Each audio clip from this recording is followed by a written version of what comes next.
Hace tiempo que se descubrió que la información era un negocio y, por tanto, como decía Kapuscinski, la verdad dejó de importar. Hoy, cuando los periodistas vamos a cubrir historias, nos encontramos en muchas ocasiones con miradas llenas de desconfianza que nos acusan casi de forma directa de manipuladores. Nos tratan como lo que somos, las caras visibles de medios de comunicación que deciden qué se puede y qué no se puede contar en despachos y en clave empresarial. Difícil, desde luego, que la gente cansada ya de tanto cuento haga una distinción entre el periodista y su medio, y entonces nos duele, nos sentimos muy atacados. Los que pensamos que el periodismo es el oficio más bonito del mundo nos vemos en la obligación de hacer una autocrítica profunda y de replantearnos que el cambio también tiene que darse en nuestro trabajo, que tenemos la obligación de democratizar el derecho a la información si queremos una democracia verdadera, sana y en todos los sentidos. Nos hemos dedicado durante este tiempo a poner sobre el papel los mensajes lanzados por presidentes a través de televisiones de plasma. Nos hemos sometido a los deseos de los traficantes de información, a los dictámenes de directores que nos cambian los titulares para hacer de lo contado lo más morboso posible, aunque poco tuviera que ver con el cuerpo de la noticia. Y por ser los primeros en hablar, hemos dicho lo que no era o hemos acabado gritando como en una jaula de grillos. Cierto es también, a pesar de la autocrítica, que por suerte en este país y a pesar de esta profunda crisis ética, cada vez hay más iniciativas periodísticas y más periodistas incluso a los que admirar, a los que defienden la independencia, a los que desde los medios públicos como Televisión Española o Telemadrid se encierran para que el mundo sepa que dentro se está censurando y para recordarnos lo que significa el derecho a informar y a ser informados de forma correcta. A los trabajadores precarios que dedican el poco tiempo libre que les queda a hacer informaciones de verdad, de las que son pausadas y que importan. A los medios pequeñitos que consiguen imponer la agenda mediática en los convencionales, a los que no dejan de grabar cuando ven venir a los antidisturbios o a los que llevan todo el año ahorrando para irse un mes al año a territorios de conflicto, aún sabiendo que posiblemente nadie les compre ese trabajo. Hoy vamos a dedicarle un tiempo a reflexionar en este programa sobre el papel de los periodistas en el proceso de cambio político en el país. Bienvenidos a La Tuerca. Hoy en La Tuerca comenzamos dedicándole nuestro espacio a la defensa de los derechos humanos, al papel que la Iglesia está cumpliendo desde que empezara la crisis económica en España. Ayer mismo la Conferencia Episcopal pedía perdón por primera vez por no haber estado a la altura de las necesidades de la gente. Continuamos con nuestro repaso a la política nacional. Mariano Rajoy ha hecho pública de nuevo su intención de volver a presentarse a la presidencia del país en las próximas elecciones y descarta cambios en el Partido Popular. Mientras tanto, Esperanza Aguirre salta a las portadas al proponer sacar de la calle a los sin techo por perjudicar al turismo.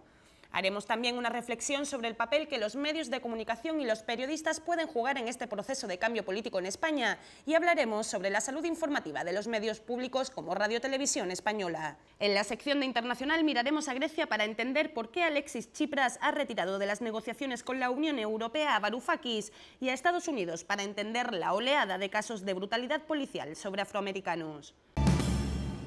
Bueno, como siempre, como todos los martes, viene este programa de La Tuerca Actualidad cargada de temas intensos. Para hablar sobre ellos tenemos una mesa, como siempre, de lujo. En primer lugar tenemos a Jacobo Rivero, periodista. Mucho tiempo hace que no coincidíamos en un plató y me alegro mucho. Muchas gracias. Muy buenas noches. Tenemos como también muchos martes a Hermenegildo Altozano, abogado. Muy buenas noches. Buenas noches, Noelia. Por otro lado, por fin, dejadme que yo tenga un momento aquí de reencuentro con nuestra Tania Sánchez Melero, compañera de La Tuerca. Vera, ¿cómo estás? Muy bien, muy contenta de que estemos juntas otra vez. Aquí volvemos. Me alegro.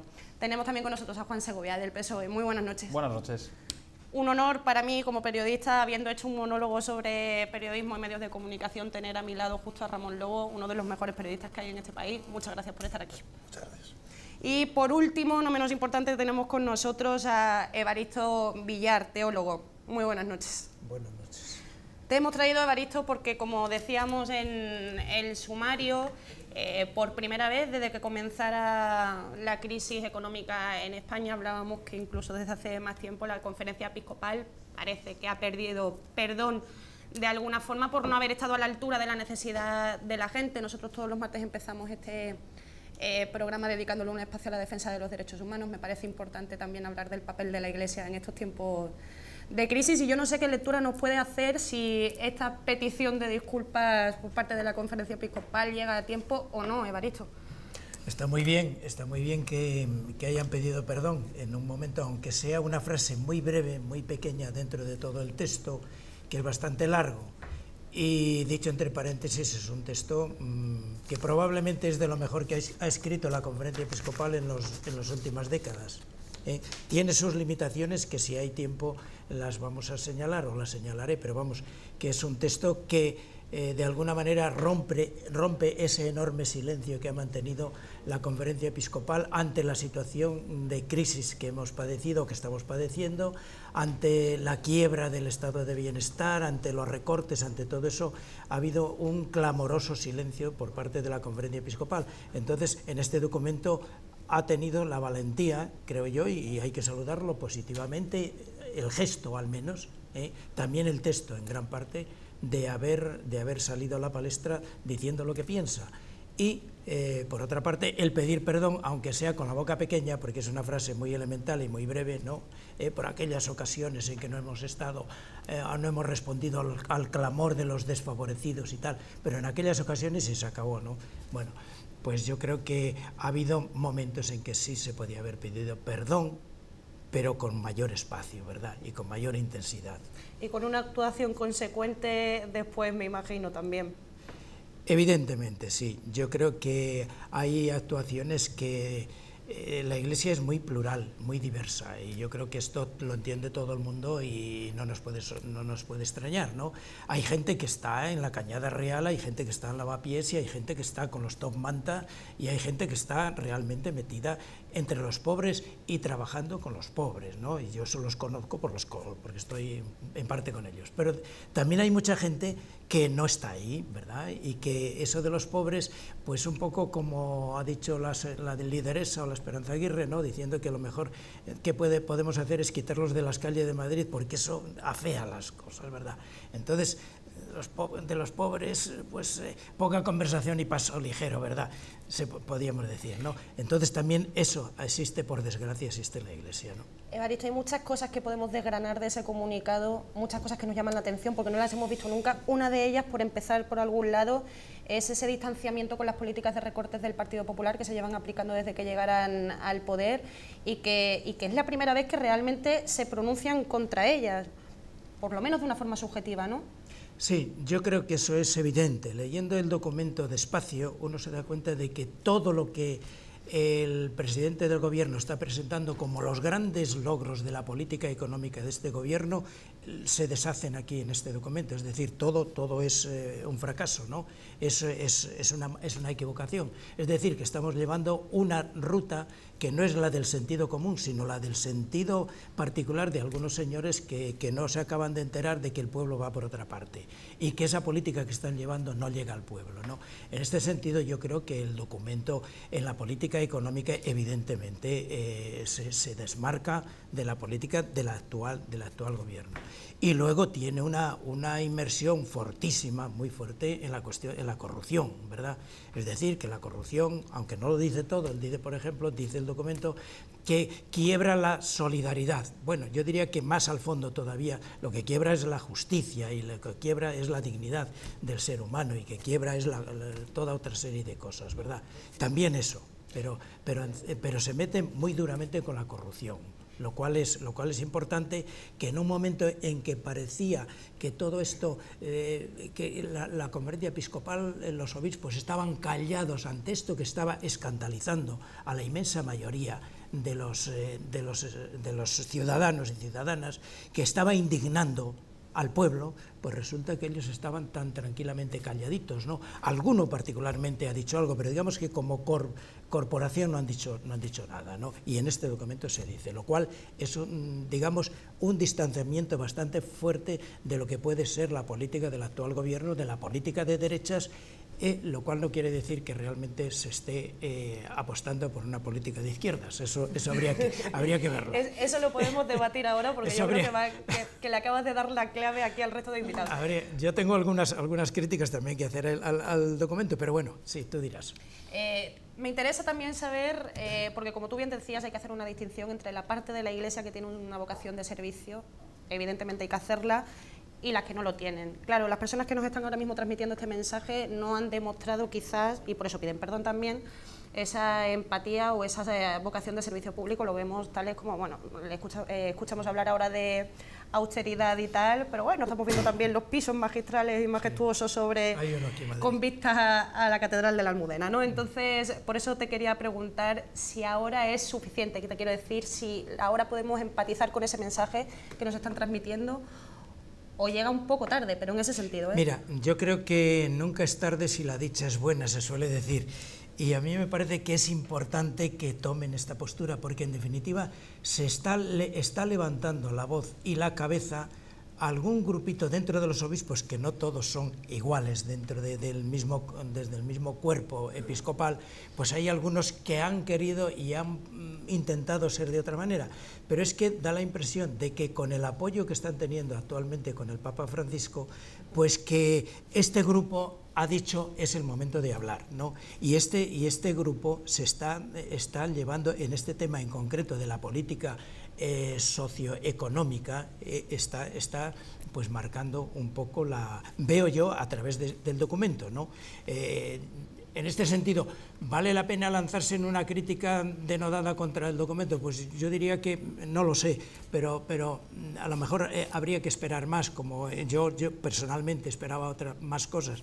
Pero digo que también vale la pena apoyarlos porque ciertamente no es una cosa indiferente y hay mucha gente detrás que es bueno también el llevarlas, y a veces no se puede poner uno justamente en el extremo, en el horizonte, porque la gente no te va a seguir, ¿no? El mejor esto que nada, pero también habla de inmigración. También me llama la atención que se posicionen con respecto a lo que están pasando en las fronteras de este país, en la actuación del gobierno. Claro. Piden que se acojan las personas, a los seres humanos, además, textualmente seres humanos que vienen escapando de situaciones de guerra y de pobreza. Eso que se contradice directamente con el discurso de nuestro ministro de que estamos haciendo claro, de buenos, ¿no? Y las devoluciones en caliente, las vallas de Ceuta y Melilla y toda esta política, digamos, de negación de un derecho que todo ciudadano y todo ser humano tiene por el hecho de haber nacido en este planeta llamado Tierra.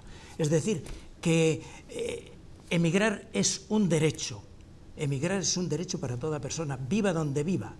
Y además en toda la historia se ha hecho y se está haciendo y se seguirá haciendo por más vallas que se pongan y por más muros que se quieran poner. Emigrar es un derecho. Ahora, la acogida yo creo que es un deber. Si emigrar es un derecho, el acoger al emigrante que tiene que salir por razones económicas, por pobreza, por hambre. Hay muchísima gente que está muriendo de hambre, como lo sabemos, ¿no? Que tiene que emigrar por posición política, por persecución, ¿no? Los refugiados y demás, por las razones que sean. Es un derecho que no tiene la troika, esta especie de gente bien encorbatada y bien sentadita allá en Estrasburgo, en Bruselas, no tiene derecho a quebrantar de esa manera los sueños y las utopías de la humanidad. Es decir, que están quebrantando, nos están llevando a la Europa más retrógrada, más nefasta, la Europa que nunca ha existido, la Europa de la utopía, la Europa de los derechos humanos, la Europa de la creatividad. Nos la están llevando a todo lo contrario y esa política la están imponiendo, y la mayor gloria de nuestros gobernantes es decir que viene de Bruselas, que todo eso viene de allá. Es la justificación que hacen, ¿verdad? Lo cual no es de recibo. Hay que ir en contra de todo eso. Entonces, es muy interesante que dicen los obispos, por ejemplo, que dentro de los pobres de los pobres son los emigrantes. Y bueno, todos conocemos, los que estamos ahí, pues eso, con los top manta, con los sin papeles, y sabemos de qué vive esta gente, pero ¿qué queremos hacer de estas personas? ¿Qué queremos? ¿Que se mueran?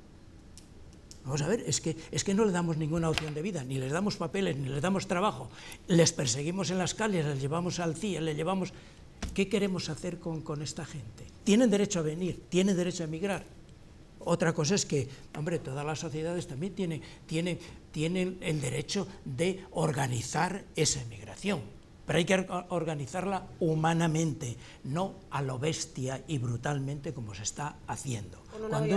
Cuando uno ve la crueldad con que se está tratando al inmigrante, realmente, y esto no solamente no es cristiano, previamente no es humano, Es decir, que esto es algo muy serio, ¿no? Si te parece, Evaristo, vamos a abrir el debate a la mesa porque me imagino que tendrán algo que opinar nuestros invitados. Si quieres, Jacobo, empezamos contigo. ¿Qué lectura puedes hacer de este documento que leíamos ayer de la Conferencia Episcopal?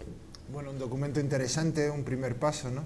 Estaría bien que no quedara la frase no haber estado a la altura de las necesidades de la gente en el pasado, ¿no? Sino no está la Iglesia española a la altura, en presente, de las circunstancias de la gente por las situaciones que está señalando Evaristo, ¿no? O sea, en la tierra son actos, ¿no? O sea, aquí es ahora cuando hace falta, en una situación de absoluta emergencia social, como está ocurriendo, ¿no? En muchos barrios, en muchas ciudades, con muchísimos ciudadanos de otros lugares, y claro, la Iglesia tiene un papel muy importante en este país, la Iglesia católica, o sea, tiene una relación ética con muchísimos ciudadanos, mucho más que muchos de los partidos políticos con representación parlamentaria.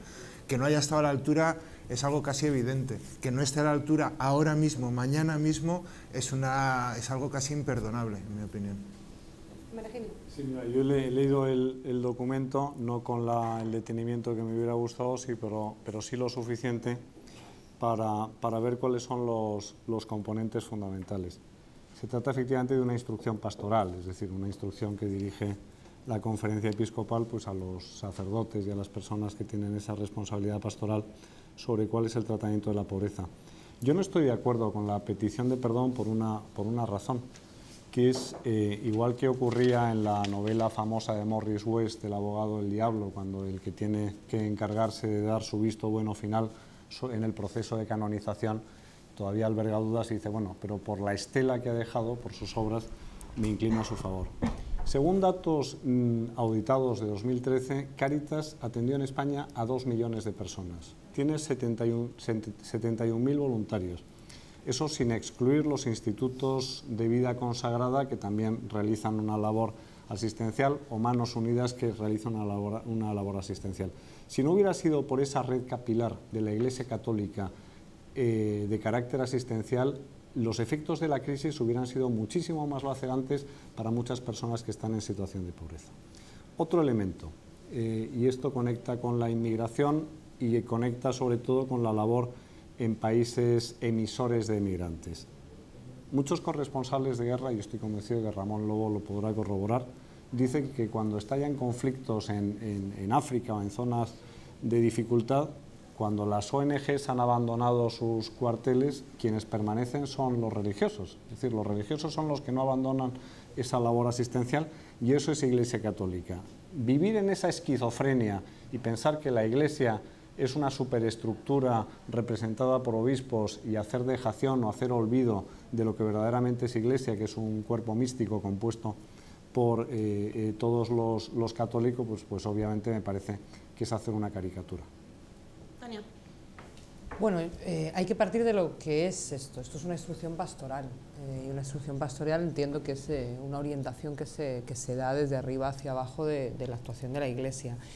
Yo creo que lo más interesante de esto, de esta instrucción pastoral, no es tanto lo que si está justificado que pidan disculpas, si no lo está, etcétera, etcétera, que yo discrepo profundamente de que no esté justificado. Yo creo que cuando alguien pide disculpas, lo pide no solo por lo que ha hecho o ha dejado de hacer, sino del lado de quién ha estado. Creo que esta es la clave fundamental. Y del lado de quién ha estado es el marco en el que yo creo que hay que interpretar esta instrucción pastoral, sobre todo en un momento político en un país en el que obviamente hay un cambio y va a haber un cambio. Y creo que la Iglesia, si por algo se ha caracterizado, es por entender que la viabilidad de su proyecto tiene que ver con hegemonizar esa capilaridad de la que tú hablabas. La capilaridad de la Iglesia Católica no se establece en términos de cuánta gente ayudan, sino de en cuánta gente influyen. Y por tanto la orden pastoral lo que determina es decir, señores, aquí unos se caen, hay un cambio que viene y por tanto para mantener nuestra intervención y nuestra influencia sobre la sociedad hay que cambiar los aliados. Y yo creo que esto es lo crucial, que esto es el último aliado que le quedaba al Partido Popular y por tanto creo que anuncia por dónde van a acabar las elecciones. Ramón, te dejo contestar y planteo una nueva pregunta y es ¿qué repercusión tiene esta posición, este posicionamiento de la Conferencia Episcopal lo puede tener en el Partido Popular, ¿no? Ramón. Yo tengo poca relación con la Iglesia en España, no, nula, pero sí tengo más relación cuando salgo fuera. Sí he tenido mucha relación con los misioneros y me he oído un montón de misas en África. Me gustan bastante más en África que aquí.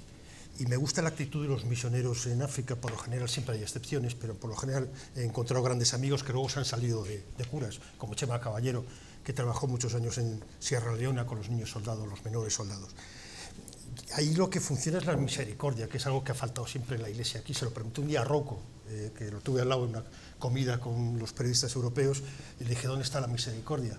Es algo fundamental. La Iglesia, sí es cierto lo que decías, Evaristo, que hay una Iglesia que está con los pobres, que es visible, y hay otra que no lo está. Pero creo que el hecho del Papa Francisco, que aunque en principio lo vimos con mucha precaución por lo que nos venía de Argentina, pero sí está claro que no es solo un discurso, sí está produciendo algún tipo de cambio. Aunque las iglesias estén bastante vacías, yo sigo pensando que la Iglesia tiene un papel, como decías tú, Jacobo, ético, y que sí representa una fuerza moral importante que debería ejercer ese papel y no estar callada. En ese sentido, reitero la pregunta para que podamos discutir, y es, a mí me llama la atención, evidentemente, Juan, que esto tiene que tener algún tipo de repercusión en el Partido Popular. No me puedo creer que después de esta relación histórica ahora no la vaya a tener.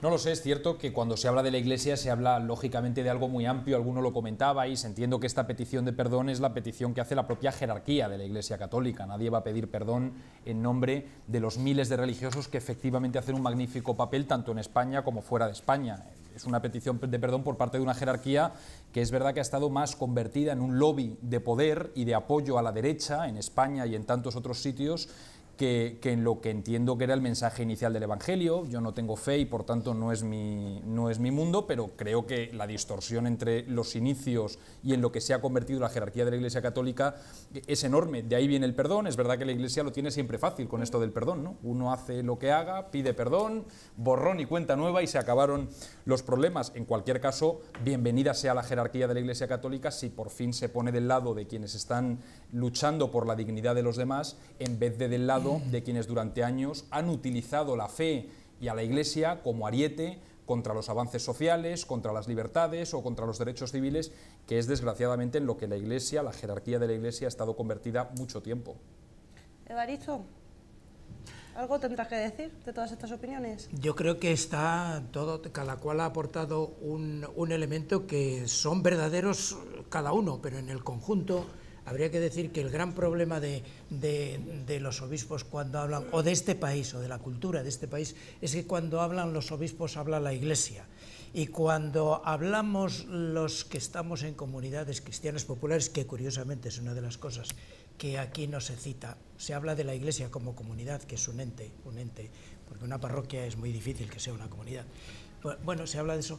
Pues cuando hablamos los demás, pues no habla la Iglesia, ¿no? Pues son esos exagerados, antes éramos los rojos y ahora pues somos no sé qué, los ignorados, ¿no? Bueno, pues yo creo que es bueno que por lo menos ellos, que han estado callados ante lo que ha estado ocurriendo en este país durante tantísimo tiempo, es muy bueno y hay que saludarlo. Yo lo saludo con verdadera gratitud, el que reconozcan que han estado callados. Le hemos pedido montones de veces que hablen, es decir, le hemos pedido por discursos desde el Foro de Curas de Madrid, desde Redes Cristianas, desde Iglesia de Base de Madrid, le hemos pedido que rompan el silencio. No, es el primer momento, por eso lo saludamos con alegría. Pero vamos, yo iría un poco más a más. El hecho de que los misioneros sean gente excepcional, que todos admiramos, ¿verdad? Y aquí también hay gente extraordinaria, porque no me digas que la gente que está dando de comer a los niños del gallinero,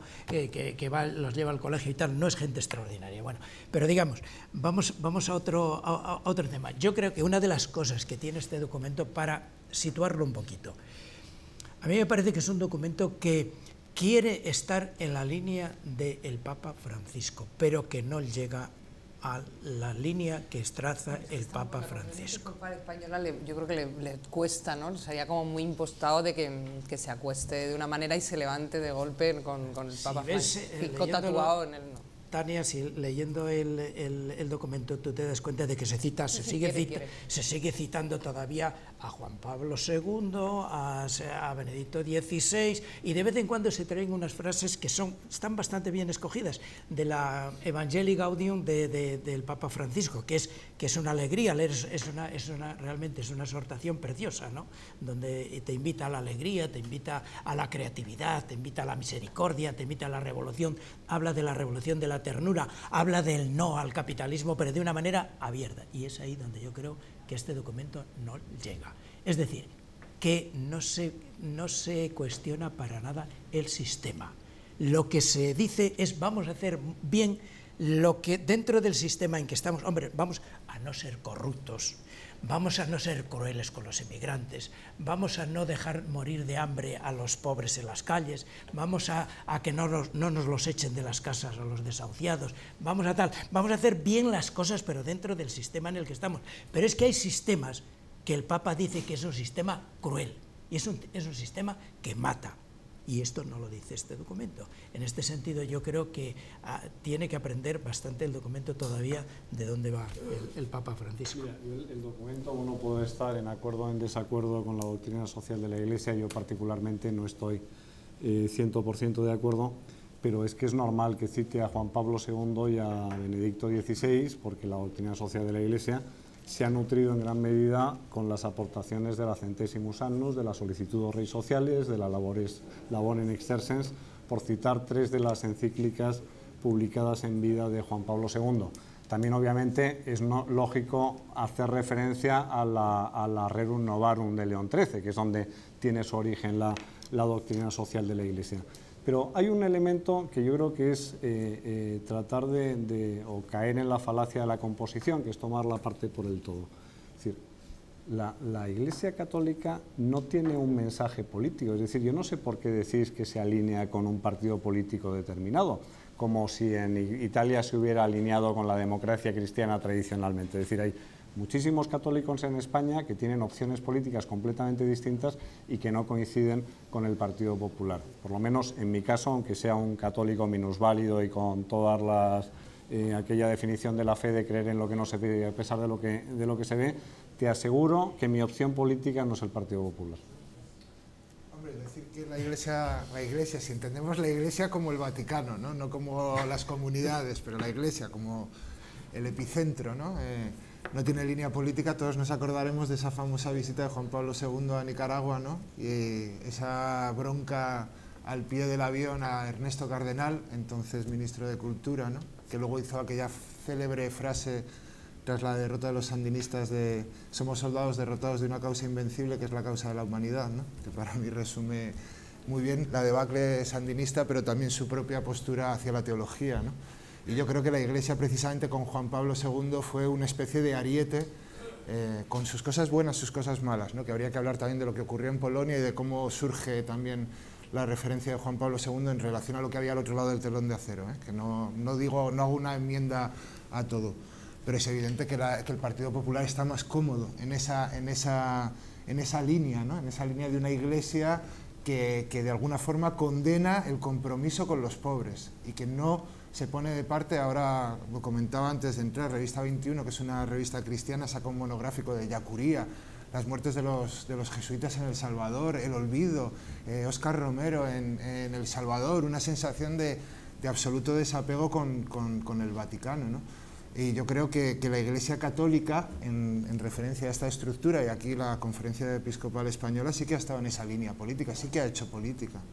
Y sí que es bueno, yo creo, que pida perdón, y además el perdón es un gesto que honra a cualquier persona, más allá de ser religioso, ¿no? Con ese gesto de pedir perdón y con esa buena intención de que las cosas realmente cambien, ¿no? Hacer religión, política, periodismo y todo para la gente que lo necesita y no para las grandes élites, nos quedamos. Evaristo, haremos un programa especial el jueves sobre este tema. Si por agenda puedes venir, quedas invitadísimo. Además, a Juan Carlos Monedero, que es el que presenta, le apasiona este tema y te dará mucho de qué hablar. Muchas gracias por venir. Ha sido un placer escucharte y con esa Iglesia que tú defiendes nos quedamos. Muchas gracias. Gracias. Nosotros tenemos que seguir, lo hacemos hablando de la actualidad política de este país, que viene, como siempre, pues cargada de noticias. El presidente del Gobierno, Mariano Rajoy, ha dado ya por hecho que las elecciones generales serán a finales de año y que se volverá a presentar como candidato rechazando cualquier posibilidad de cambio en el Partido Popular. Por su lado, Esperanza Aguirre vuelve a ser noticia por su apuesta por sacar a los sin techo de la calle para impulsar así el turismo en Madrid. Dice que perjudican a la tranquilidad de los visitantes, así como las manifestaciones, por lo que aboga por limitar el derecho constitucional de reunión en el centro de la capital. Y mientras tanto, el PSOE da por hecho la investidura de Susana Díaz en la próxima semana. Díaz está repitiendo en los últimos días que no va a pactar con ningún partido en Andalucía y que lo único que pide es que la dejen formar gobierno, para lo que necesita la abstención del PP o de Podemos y Ciudadanos, o de Podemos e Izquierda Unida. En total necesita de al menos 16 abstenciones. Una situación de bloqueo, es decir, si todos los partidos votasen no en todas las sesiones de investidura que se convoquen, llevaría a Andalucía a una nueva cita con las urnas, un escenario que ningún partido desea ni contempla. Hoy, en La Tuerca, hacemos un repaso de la actualidad política. Bueno, podríamos empezar por muchos de esos temas que hemos visto. A mí me gustaría que empezáramos por Esperanza Aguirre, porque como siempre nos gusta mucho empezar por ella. Entonces me gustaría que viéramos todos juntos esta maravillosa intervención que tuvo ayer. La utilización de la vía pública como lugar para dormir y para descansar con colchones y que se guarden allí, muchas veces también por personas que rechazan ir a los albergues municipales. Aquí en Madrid esto tiene que tener un remedio porque ahuyenta a los turistas. En todas partes, la mayor queja que hay de los vecinos por la que no pueden disfrutar los parques, los espacios verdes y las zonas libres es porque hay una serie de personas generalmente de origen extranjero y muchas veces formando parte de organizaciones que no sé si llamar mafias, pero que están organizadas para no solamente sobrevivir, sino tener un muy buen vivir a base de estas cuestiones, que yo creo que hay que estudiar y que hay que erradicar en Madrid. Bueno, escuchando estas cosas casi que no sorprende ni que la conferencia episcopal se desmarque de estos mensajes, ¿no, Ramón? Yo sí, cuando veo a esta mujer, veo a Marine Le Pen, pero disfrazada de demócrata. Tiene un discurso parecido, un discurso muy xenófobo. Este es un discurso xenófobo. No sé, yo además creo que es lo contrario de lo que decía hace varios años, que cuando Gallardón planteó algo así, ella decía lo contrario. Son gente que no tiene una ideología clara, va variando según conviene, y yo creo que creo que la jugada de Rajoy es... Perdona que te haga el paréntesis, como que no tiene ideología clara. Sí, tiene ideología, pero digo que es capaz de ir moviéndose de aquí para allá según le conviene.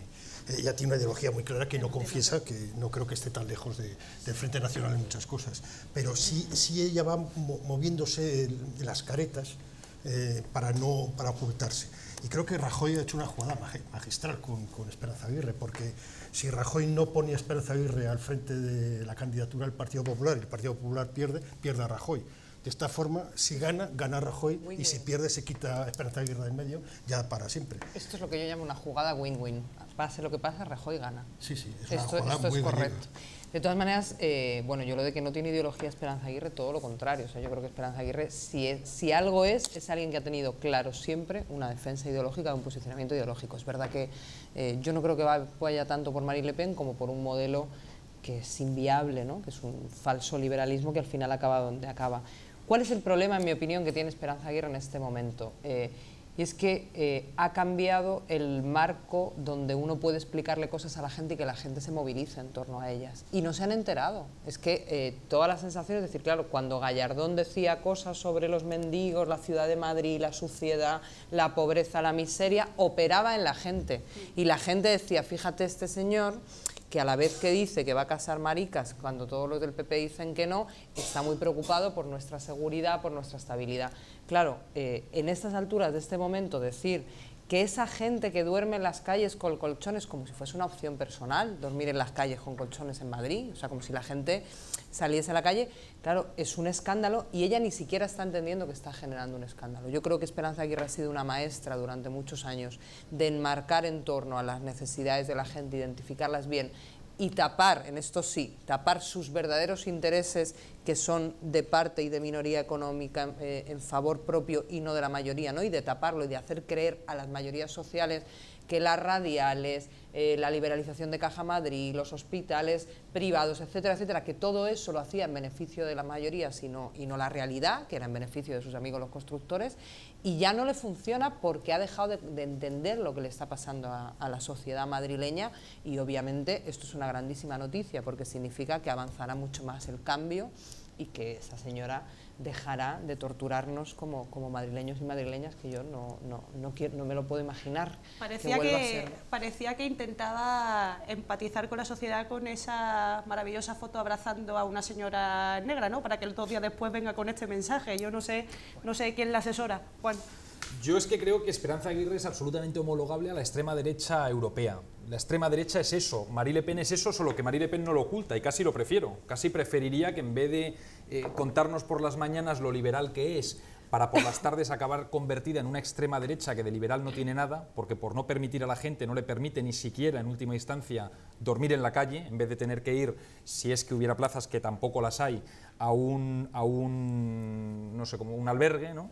Pues yo preferiría que fuera más clara. En cualquier caso es eso, es la extrema derecha, es lo contrario de una liberal, es alguien que se pasa la vida intentando condicionar a la gente incluso en una situación tan dura como esta, y es alguien que intenta dar estas falsas respuestas porque nunca hay medidas. Cuando alguien acaba en la calle es porque han fallado muchas cosas, fundamentalmente el Estado, la red que es el Estado para proteger y que nadie caiga. La misma que permanentemente recorta esa red, que recorta en lucha contra la pobreza, que aplaude una reforma laboral que puede llevar a que incluso alguna de la gente que acaba durmiendo en la calle o en un albergue tienen un trabajo, pero un trabajo en condiciones de tal miseria que ni siquiera permite una vida digna, la misma que ha recortado su gobierno en salud mental, que es otro de los graves problemas que hacen que mucha gente acabe en la calle.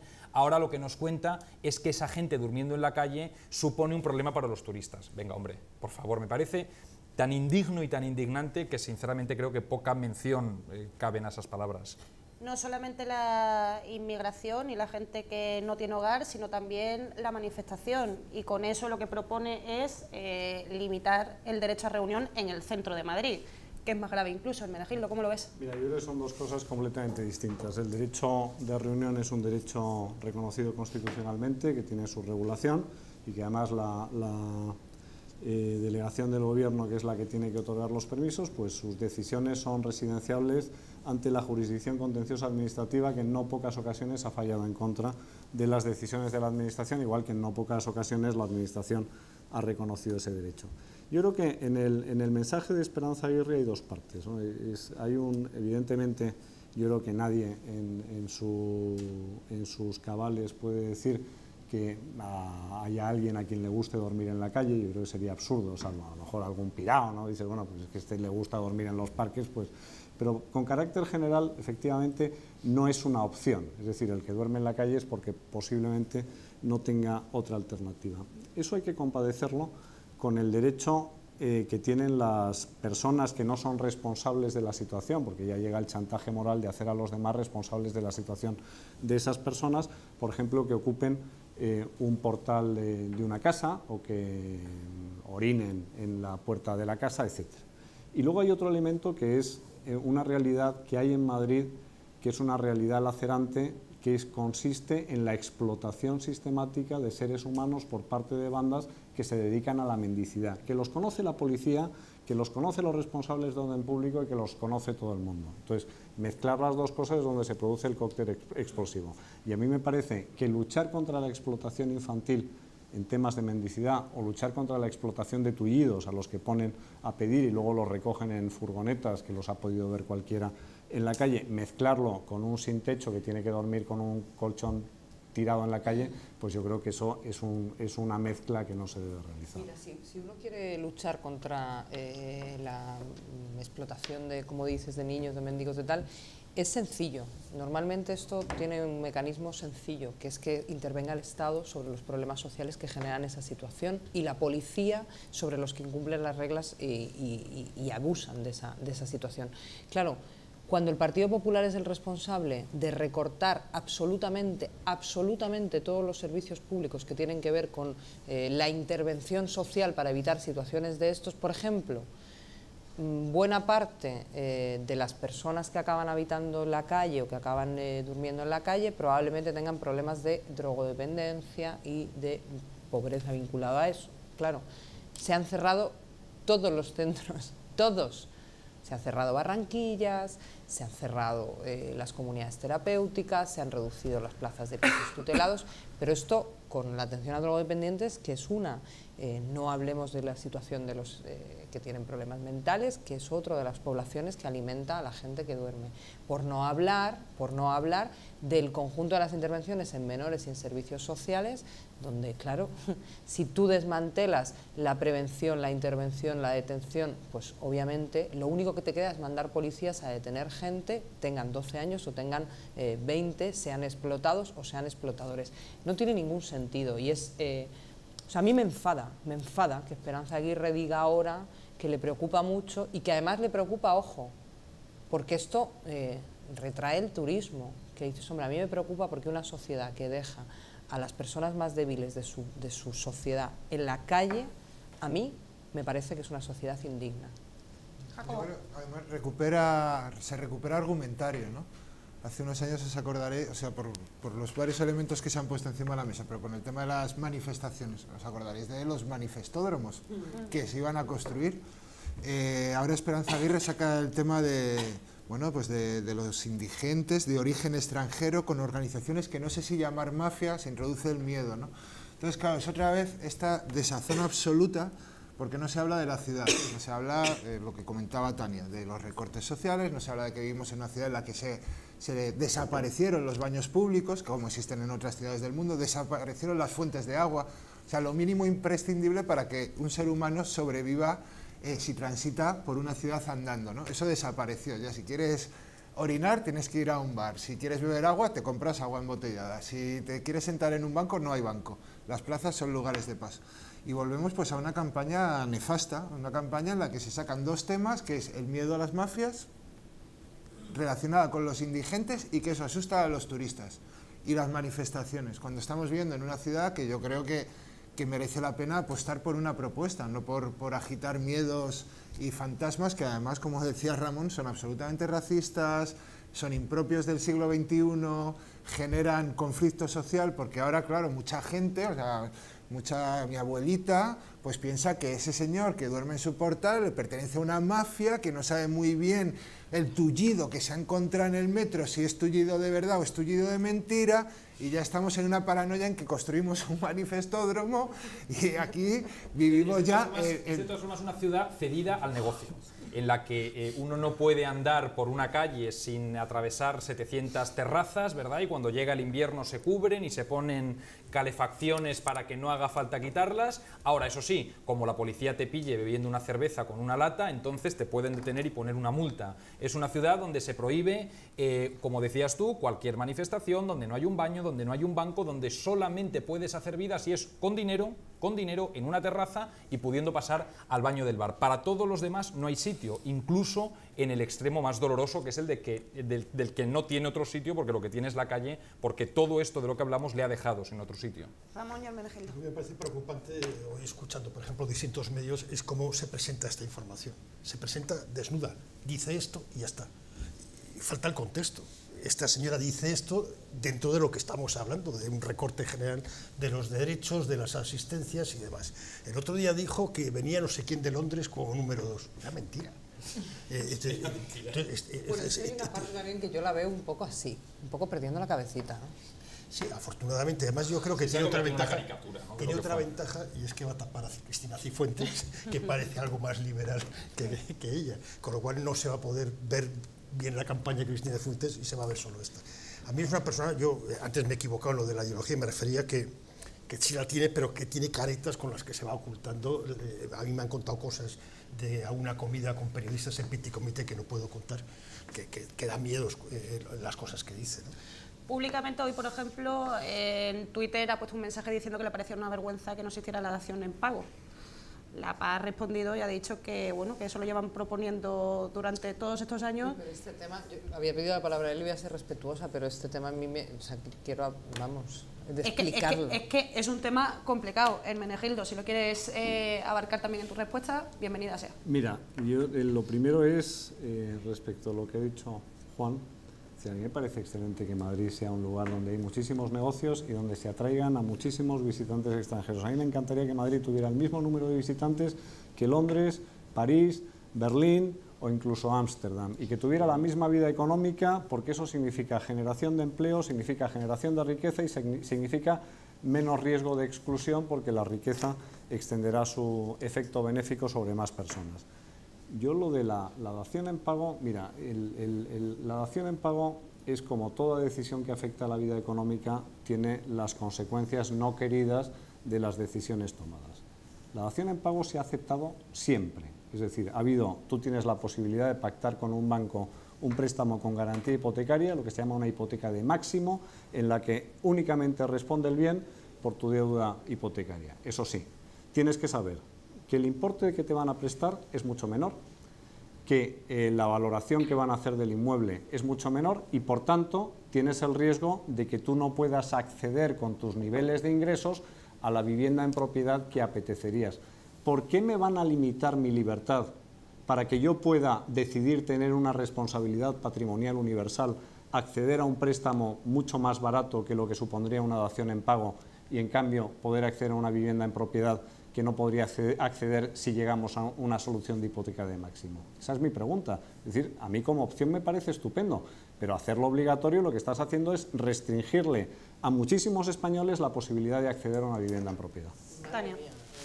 Esto último me ha encantado, lo dejaré para el final. Bueno, yo lo que creo es que las ciudades no son el nicho de los negocios. Yo lo que quiero es que Madrid sea la ciudad donde se habita, y sea la ciudad donde se habita siendo felices colectivamente y siendo parte de un proyecto que va más allá de que vengan muchos negocios a instalarse y que haya muchos visitantes. Sobre todo por una cuestión, porque Madrid, uno de sus valores fundamentales como ciudad es su gente, y la construcción de su realidad y las relaciones de la gente en las calles, y convertir Madrid en una suerte de escenario fijo donde caben muchos negocios pero no cabe su gente y no se construye nada colectivamente, a mí me da una tristeza y me parece que es poco competitivo también desde el punto de vista del turismo, y creo que por ahí es por donde quizá, si los gobernantes que hemos tenido en los últimos años hubiesen salido de la Puerta del Sol y hubiesen visitado Villaverde o Carabanchel o Vallecas o Lavapiés y conocieran a la gente de Madrid, entenderían que el mayor valor de la gente de Madrid para promocionar el turismo es la vida de Madrid, y acabar con ella solo consigue confrontar y que haya más manifestaciones. Y el tema de la adopción en pago, Aguirre es fantástica con esto. Juan y yo asistimos al debate en la Asamblea de Madrid cuando hizo su propuesta estrella sobre este tema a principio de legislatura, que consistía básicamente en obligar a los bancos a que pusieran la letra más grande del contrato para que la gente entendiera lo que estaba firmando. Cosa que es como, bueno, bien. ¿Por qué? Porque tiene el mismo planteamiento que has hecho tú ahora. Bueno, es que la gente es libre de firmar una cosa o no firmarla. Bueno, es que la gente no es libre de firmar una cosa o no firmarla si las condiciones materiales de las que vive no permiten. Y el ejercicio del derecho a la vivienda y de poder tener un acceso a la vivienda, otra cosa es que digamos que está garantizado que tú puedes tener un acceso a una vivienda de alquiler sí o sí, y que tienes un derecho habitacional, que nunca vas a estar en la calle, que nunca te vas a quedar, y que tú libremente decides acceder al mercado para comprar una cosa, y entonces tú decides, de acuerdo a tus condiciones, hacer de un bien de uso un bien de intercambio. Eso es tu problema. Pero es que eso no pasa en este país. Es que en este país la gente, para poder vivir en un sitio por 400 euros al mes, durante años era mejor tener una hipoteca que un alquiler, porque el alquiler era 1000. Y esta es la realidad, y eso tiene que ver con cómo interviene el Estado en el mercado inmobiliario, o cómo no interviene. ¿Cómo ha intervenido en este país y en esta región? Pues ha intervenido fundamentalmente para favorecer la especulación urbanística y no el ejercicio del derecho. Vamos a dejar a Jacobo, que me había pedido el turno, y luego tú, Hermenegildo. Sin querer fastidiaros el debate. No, para nada. Creo que Esperanza Aguirre hable de la dación en pago es tan absolutamente humo como que, o sea, que realmente... Como que abrace a una inmigrante para hacerse una foto. Me parece que es una respuesta. El día antes suelta una pedrada descomunal que genera una onda que habrá un público que se la trague, y al día siguiente pues hablo de la dación en pago. O sea que realmente, más allá de la discusión de la propia dación en pago, lo que es evidente es que ni la Comunidad de Madrid, ni el Ayuntamiento de Madrid, ni Esperanza Aguirre, con el Partido Popular, se han preocupado por el problema de la vivienda. Eso es una obviedad. Y luego, por terminar, el otro día la oigo en una entrevista a Esperanza Aguirre la siguiente afirmación. Estoy muy preocupado por la ciudad de Madrid, quiero hacer cosas estupendas. Por ejemplo, hay muchos corredores. Entonces, en las rutas donde va corriendo la gente voy a poner farolas y voy a señalar el kilometraje. Claro, hay un problema. Las infraestructuras públicas deportivas en Madrid están hechas añicos. Hay una reivindicación de un montón de clubs que están en contra de la privatización de los polideportivos, de un montón de cosas. Los que corren, incluso yo que he corrido alguna vez, no necesitamos farolas y kilometrajes, ¿no? Lo que necesitamos es que los parques pues, sean más agradables, que la circulación que se permita correr, ¿no? Entonces, esta sensación a mí me da de que Esperanza Aguirre abre la caja por la mañana y dice, venga, hoy saco estos 3 elementos, un poco de racismo, un poco de manifestódromo, venga, mañana, mira, verde, la dación en pago, mira, los corredores, bueno, más allá de lo que cada uno quiera pensar y donde se sitúe ideológicamente, esto suena un poco a Esperanza Aguirre. Jacobo, yo creo que no es patrimonio de Esperanza Aguirre. Yo creo que si se hiciera un compendio de las mayores estupideces que se dicen, son las que se pronuncian en campaña electoral. Es decir, tú escuchas y tiras de hemeroteca y escuchas a los líderes de todos los partidos hablando en campaña electoral. Pero unas son especialmente más... Sí, bueno, pero eso también es según tú ves la feria, según te inspira, bueno, porque uno tiene más amistades o menos amistades y a uno le puede caer mejor o menor. Y entonces tú dices, pues esto sí que es una estupidez, pues esta es más grande todavía. Entonces es el concurso a ver quién dice la chorrada más grande, ¿no? El que hace la chorrada más grande, como aquello de la ceja en su momento, pues que había gente que le parecía una chorrada inmensa y todo les parecía una cosa muy molona y tal, ¿no? Entonces, pero si a mí de verdad el debate electoral, yo tengo la suerte de no ser político, yo creo que es una opción perfectamente válida, que la habéis seguido Tania y Juan, y me parece, pues, oye, cada cual sabrá lo que hace, ¿no? Yo voy a... sí, bueno, en fin, dedicarse a la cosa política cuando uno se puede dedicar a actividades privadas provechosas, pues está muy bien. Mira, yo volviendo a lo de la dación en pago, Tania, y por cerrar únicamente si yo voy a las consecuencias, lo que se llama la paradoja de las consecuencias que se estudia en economía, es decir, esto es un entramado muy complicado porque hay cédulas hipotecarias que se han emitido donde muchos pequeños ahorradores tienen puestos sus ahorros, donde da la casualidad de que si tú empiezas a abrir el grifo del crédito sin ningún tipo de rigor, como hicieron las cajas de ahorro en su momento, te encuentras con situaciones, perdona un momento, los desahucios en el 99,9% es de las cajas de ahorro. La apertura de los créditos tiene que ver con la política del Banco Central Europeo y tiene que ver con inyectar, digamos, kilos y kilos de dinero. Sí, que no digas que la apertura del crédito tiene que ver con las cajas, porque no sabías cómo meterte con las cajas, porque no, es verdad. Si quieres hablamos... Como empezamos la frase por, es que es muy complicado. Mira, claro, cuando tú dices una cosa es muy complicada, ya es inabarcable. Mira, fíjate si es fácil de lo que estamos hablando, que se resolvió una noche de agosto con Mario Draghi saliendo y diciendo: no permitiré que caiga el euro. Así de fácil se resolvió. ¿Me dejas que te diga una cosa? Mira, fíjate si es complicado. Cuando estaba hablando de esa barra libre crediticia, me refería a la que dio origen a todas las situaciones de desahucio. No, si quieres que hablemos del QE o el quantitative easing del Banco Central Europeo y el 1.3 trillón que se ha inyectado en la economía y que tiene que ver con la bajada de los precios del petróleo y con la caída del dólar, etcétera, evidentemente eso es una inyección de liquidez ficticia que lo que encierra es una devaluación brutal. Lo que no nos hemos dado cuenta, o sí nos hemos dado cuenta, pero no se habla, es que en Europa ha habido una devaluación del 40%, porque tenemos que compararlo con el dólar. Y el dólar hace unos meses estaba 1,40 el euro respecto del dólar y ahora está a la par. Y eso significa devaluación.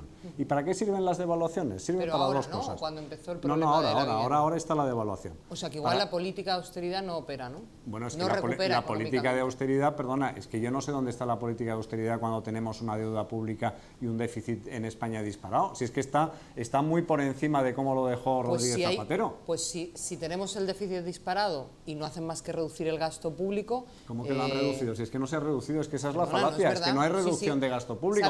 Habrá reducido algunas partidas, pero el gasto público no se ha reducido. ¿Sabes en lo que no se reduce el gasto público? En el pago de la deuda. Por tanto, estamos en un círculo vicioso en el que sabes el único que gana el banco. Y en los estabilizadores automáticos. Cuando tú tienes aumento de desempleo, necesitas atender esos pagos. Pero se nos está pagando a los desempleados. Sí, se está pagando a los Vamos desempleados. no se está pagando a los desempleados, por Dios. Los dos, perdona, la cifra actual de lo que se está pagando de desempleados. Pero vete a los datos macroeconómicos. Mírate tú los Hermenegildo y Tania. Perdón. Gracias.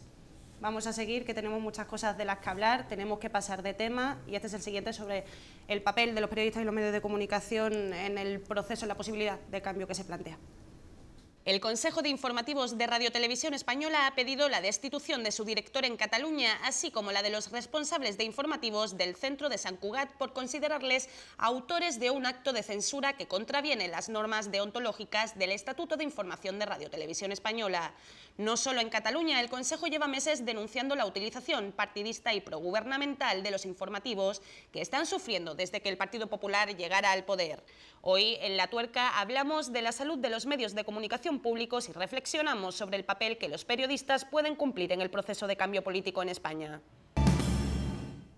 Bueno, lo introducía en el vídeo, lo introducía en el monólogo, hay un diagnóstico y hay una reflexión profunda que creo que sí que es cierto que los periodistas y los medios de comunicación tenemos que hacer. Ramón, Jacobo, vosotros dos sois periodistas como yo.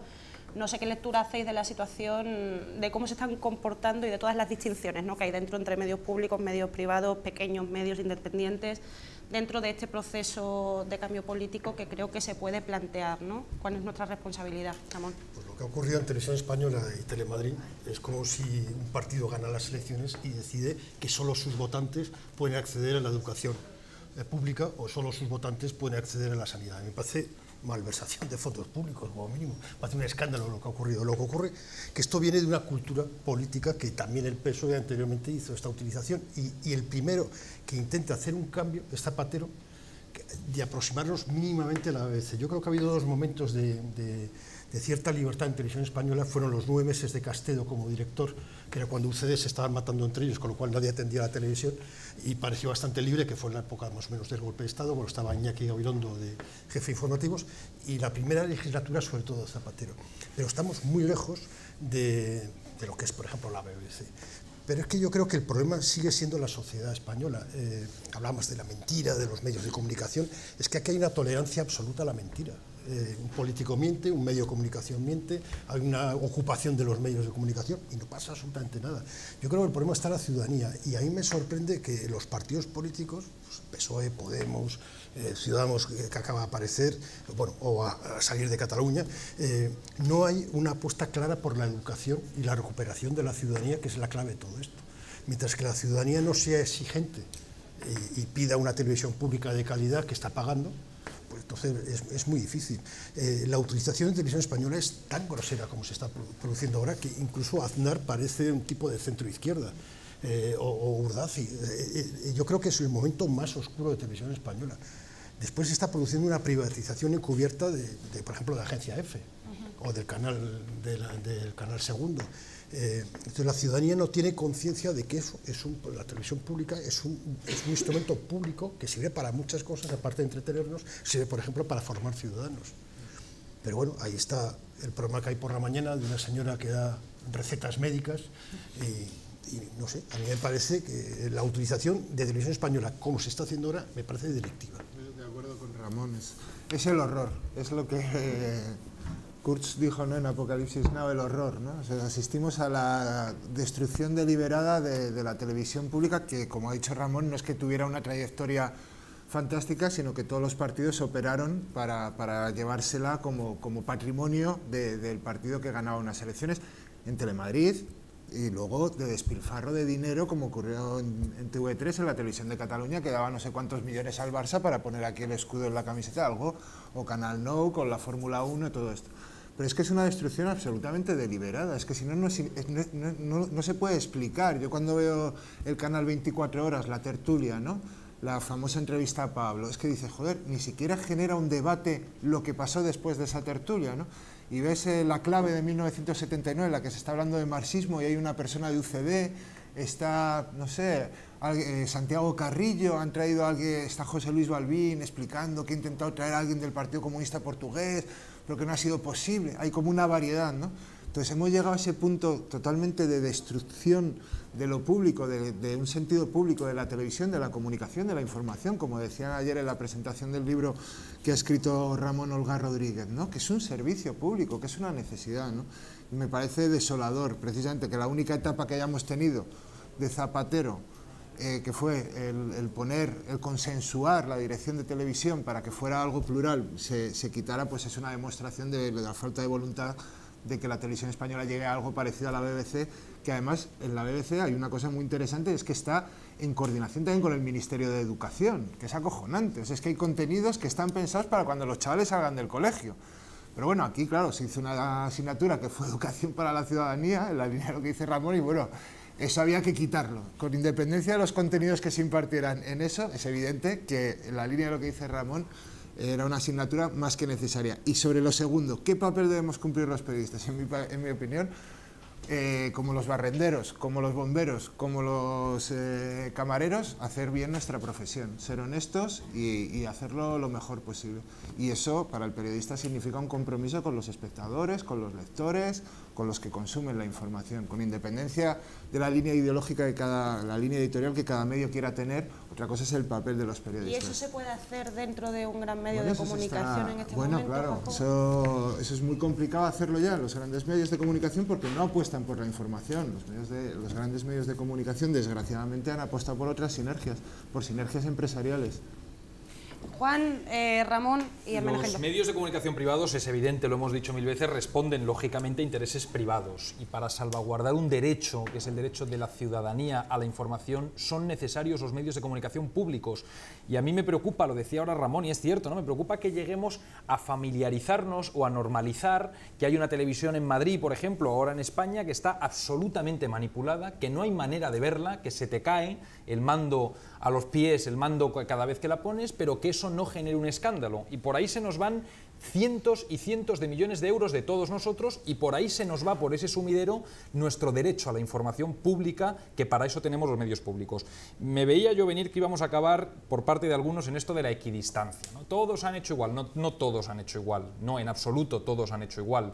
En este país, luego es verdad que lo matizabais, pero yo no lo considero un matiz. En este país ha habido un modelo de televisión pública, lo hemos vivido en especial medida los madrileños, consistente en que al director de Televisión Española, al que se condena por manipulación, José Antonio Sánchez, una vez que el Partido Popular pierde las elecciones nacionales, se le trae a Madrid como director de Telemadrid. Y cuando las vuelve a ganar, ese señor, con su condena a cuestas, vuelve a ser nombrado, ha sido recientemente, director de Televisión Española. Ese es un modelo, y a eso no se ha llegado jamás.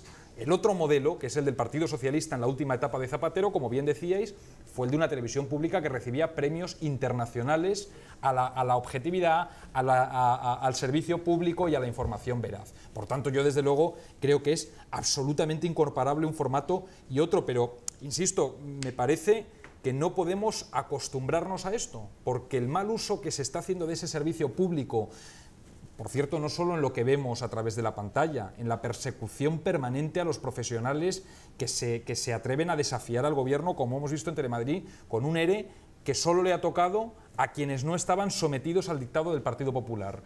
El pozo sin fondo que han sido esas cadenas de televisión, y lo que vemos es algo a lo que uno no se puede acostumbrar, y yo creo que el antídoto a eso lo hemos visto en la pasada legislatura. Un Parlamento que tenga que nombrar por una mayoría reforzada a un director. Y desde luego, si eso se mantuviera, la presencia del actual director con su condena por manipulación habría sido absolutamente imposible. Ramón, perdón. Yo creo que sí es posible ser independiente dentro de un medio. Yo he estado 20 años en el país. Sí es cierto que me he dedicado a la información internacional, que es más fácil, y nunca he tenido ningún tipo de censura, siempre escribí esto como me ha dado la gana y he dicho lo que he querido. Bueno, también es cierto que me echaron, pero no creo que fuera la consecuencia de todo esto. Yo creo que la independencia del periodista empieza con tu propio jefe. Y a los becarios o a las universidades, cuando voy, le digo que cuanto antes te echen mejor, porque te van a echar de todas formas, pero sí es muy importante que mantengamos eso, nuestro trabajo es hacia la ciudadanía. Y un periodista trabaja con la credibilidad del medio en el que trabajas y con tu propia credibilidad, y eso no lo puedes poner nunca en juego. Es mejor estar en la calle que antes de poner en juego. Y respecto a lo que decías, bueno, es cierto que no es equiparable la cantidad, pero si habláramos de la época de Calviño, Hay una frase célebre de Arturo Pérez Reverte con María Antonia Iglesias que le dicen a cubrir unas inundaciones y antes de irse le dice, bueno, ¿estamos a favor o en contra? Es decir, siempre ha habido una tutela de la información de una forma más inteligente o menos inteligente, más burda o menos burda. La clave es la financiación. Mientras que la financiación de la televisión pública dependa del Ministerio de Hacienda o del Gobierno, es muy difícil que esa televisión sea independiente. Yo no sé si en España sería posible una cuota, como existe en Inglaterra con la BBC, un pago anual de una cuota que va directamente a través del Estado, pero directamente a la televisión. Pero es fundamental la independencia, es fundamental lo que decías tú, que la televisión pública sea un elemento educativo. Hay un educador británico que se llama Ken Robinson, que no quiera verlo, que lo busque en TED, en Google, es fantástico. Es necesaria una revolución educativa radical, y en España no estamos hablando de eso. Y en televisión española se debería debatir ese tipo de cosas, debería salir este tipo de gente, y en cambio este es un país que siempre ha equivocado sus héroes. En vez de tener los sabios y los héroes en la primera línea, tenemos a la gentuza, ¿no? Mira, hay una cosa, la BBC es posible en Inglaterra o en el Reino Unido, porque el Reino Unido tiene una cultura de organismos reguladores independientes que no existe en otro lugar en Europa. Ofgem, Ofgas, la Financial Services Authority, es decir, funcionan como verdaderos organismos reguladores independientes, es decir, tienen la misma independencia que tiene el Poder Judicial. Recuerdo un incidente muy reciente y uno no tan reciente. Tony Blair y el director de la BBC dirimieron en los tribunales sus diferencias y le dieron la razón al director de la BBC y no cesaron al director de la BBC, que siguió. Eso es un modelo envidiable, donde la BBC efectivamente es un instrumento, sobre todo es un instrumento de política exterior del Reino Unido, porque la BBC es una televisión aburridísima. Es decir, la BBC, uno ve la BBC One, BBC Two, y lo que tienen es noticias y entrevistas, por ejemplo, como la que le hicieron a David Cameron el otro día en la BBC, donde le dieron sopas con ondas. Es decir, el mismo entrevistador no era el típico, no era el ditirambo, este típico, ¿no? Donde tú que eres un periodista mayor te acordarás de Victoriano Fernández de Asís, ¿no? Que era el entrevistador de los ministros de Franco, que decía, señor ministro, van diciendo por ahí, yo no lo creo. Pues en este caso parece que nos hemos aproximado a ese modelo. Y el modelo, yo estoy de acuerdo que la equidistancia, ¿no? Es que todos los partidos políticos en España han manejado las televisiones como si fuera su boletín de noticias, y no ha habido ni independencia, entre otras razones porque obligan a los contribuyentes a pagar por lo que no quieren ver. Y porque con la excusa del servicio público me lo creo en Inglaterra, porque no hay más que ver la BBC para darse cuenta de que eso es.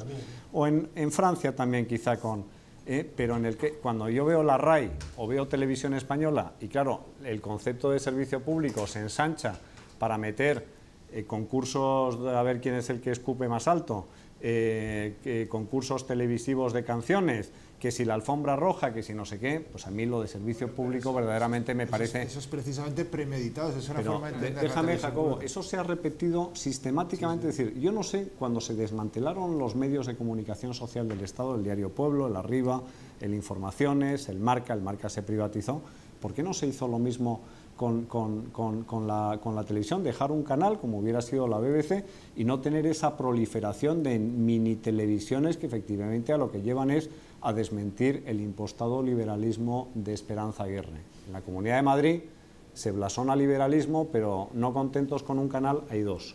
Está esto y la otra. Y todos los de la TDT. Y eso, ¿verdad? Y los estás pagando tú con tus impuestos, y seguro que no estás contenta pagándolos con tus impuestos. Pero el problema, yo creo que es... ¿no? Hay una tendencia a decir, bueno, es que el problema es que hay muchos, que hay uno en cada comunidad autónoma y que entonces hay que disolverlos, como si las televisiones privadas en este país o los medios en general de comunicación privados en este país fueran un ejemplo de rigor, de credibilidad, de periodismo. No, es que, no, esto es una televisión privada rigurosa. Bueno, esto es una televisión privada rigurosa con una posición, claro. Con una posición, que esto es a donde yo quiero ir, que es el inicio de lo que decía Ramón. Los medios de comunicación forman parte del juego democrático y conviene saberlo, punto. Yo creo que esto es el hecho, es decir, los medios de comunicación forman parte del juego democrático. ¿Qué significa eso? Que tienen posición, y lo que tiene que quedar claro es cuál es la posición. Lo que no vale es mezclar la neutralidad en mi opinión, que no existe en el periodismo, lo siento mucho, es falsa, no existe una neutralidad, uno explica los acontecimientos en función de un contexto y de una posición, y explica el mismo acontecimiento. Ahora, explicar poniendo contexto, que es una obligación de los periodistas, y ser honestos con este es el contexto que yo pongo, porque estas son las circunstancias en las que yo lo pienso, que eso es ser honesto, que eso es lo que voy a hacer el periodismo. Con mentir hay una distancia así grande. Y por tanto el problema es el que señalaba al principio Ramón, que yo lo comparto.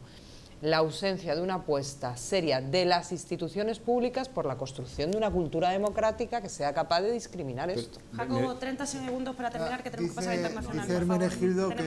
Dice Hermenegildo que en Inglaterra hay una cultura, es que de eso se trata, de construir esa cultura de lo público. Efectivamente, la RAI fue un reparto por partidos, como tú sabes, de partidos, cada uno se repartió un canal de la RAI. Es necesario que haya una televisión pública de calidad. Hay deportes minoritarios que tienen que ser mostrados. En mi opinión sí, porque si no, no estamos construyendo una cultura social. En mi opinión sí que le tiene una... Oye, la diferencia de opiniones obviamente es siempre bienvenida. Yo creo que sí, que la televisión tiene que cumplir un servicio público, que tiene que haber información rural, que tiene que haber un montón de cosas que un canal privado, por sus propios intereses, pues evidentemente no va a poder cubrir, no va a poder dar, porque lo que da audiencia y publicidad es el Real Madrid contra el Barça. Pero existen 75.000 chavales en la Comunidad de Madrid que juegan al fútbol. Pues habrá que, lo público tendrá que ocuparse, informar o dar algún tipo de feedback con lo que está pasando en la sociedad y que no genera beneficios económicos. Para mí es esencial. Y estoy absolutamente de acuerdo con Ramón, precisamente por lo primero que tú decías, una cultura de lo que es el servicio público de la información, que no existe y nos tragamos concursos de cotilleos y chorradas y a ver quién tira el lapo de forma intencionada, es mi opinión. Y ya termino con una anécdota de la BBC maravillosa, que fue una vez que dieron el tiempo y dijeron muchas lluvias y tormentas en el canal, y dijeron el continente incomunicado. Con esa anécdota nos quedamos, pasamos al bloque internacional, nos quedan 10 minutos y 2 temas. Alexis Tsipras ha apartado al ministro de Finanzas, Yanis Varoufakis, de la primera línea de las negociaciones en Europa y ha nombrado al número 2 de Exteriores coordinador del equipo. Esto se produce tras la reunión informal del Eurogrupo en Riga del pasado viernes, en la que Varoufakis se quedó prácticamente solo ante la presión de sus homólogos. Por otro lado, un creciente movimiento nacional de protesta ante la oleada de casos de brutalidad policial contra afroamericanos atraviesa a Estados Unidos. El último adiós a Freddie Gray, el joven afroamericano que murió el 19 de abril bajo custodia policial en Baltimore, se convirtió anoche en un nuevo clamor contra los prejuicios y abusos de la policía contra la población negra. Empezamos por Grecia, aprovechando también que tenemos a Ramón, que es gran conocedor del tema. Ya te he escuchado debatir aquí sobre este tema.